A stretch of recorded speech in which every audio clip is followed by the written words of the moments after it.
Congratulation आकाश. Thank you. फायनलला पोचलायत, कसं वाटतंय? खूप चांगलं वाटतंय. सगळ्यांनी खूप एफर्ट्स घेतलेले आणि सगळ्यांचे तेवढेच एफर्ट्स आहेत. प्रत्येक मॅचमध्ये कोण ना कोण करत होतं, तर फायनलला पोहोचून खूप चांगलं वाटतंय. ही मॅच फायनल मॅच आता मराठा रॉयल्स विरुद्ध आहे, जिकडे मेंटॉर म्हणून अभिषेक नायर आहे. तर अभिषेक नायरच्या अंडर बरीच वर्ष तू पण कोचिंग केलेलं आहेस, तर कसं वाटतंय आता की त्यांच्या अगेन्स्ट खेळायचं आहे? मी त्याच्यावर खेळलो पण आहे आणि म्हणजे रणजी ट्रॉफी पण खेळलो आहे आणि T20 मुंबई पण फर्स्ट मॅच त्याच्याबरोबर खेळलेलो. तर मला माहिती आहे तो प्लॅननी येणार, सर्टन प्लॅननी येणार, त्याला जेवढं मी ओळखतो. तर आमची टीम आणि मी पण रेडी असो त्यासाठी. आता या टुर्नामेंटमध्ये फिनिशरचा रोल तू अफलातून करतोयस, बॉलिंगवरती काम केलं आहे.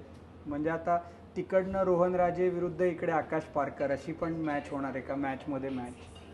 मॅचमध्ये आम्ही हा विचार नाही करत बेसिकली.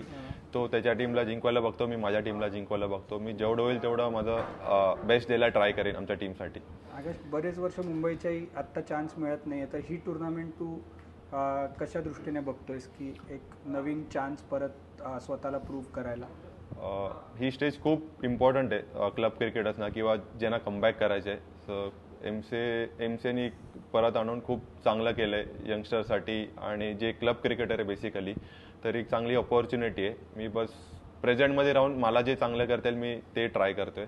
बाकी पुढचं श्रेयस अय्यरचा टीमवरती किती प्रभाव पडतोय? खूप आहे, कारण का त्याच्याकडून शिकायला खूप मिळतं. तो आता IPL आणि इंडियन टीममध्ये आहे करंटली. सो तो जसं खेळतो क्रिकेट किंवा त्याचा माइंडसेट आहे मॅचच्या आधी किंवा फील्डमध्ये पण तो जसा अप्रोच ठेवतो, जो माइंडसेट ठेवतो, त्याच्या कॅप्टनशिपनी पण खूप फरक पडतो टीमला. सो खूप चांगलं वाटतंय सगळ्यांना. Thank you Akash. All the best for the final. Thank you.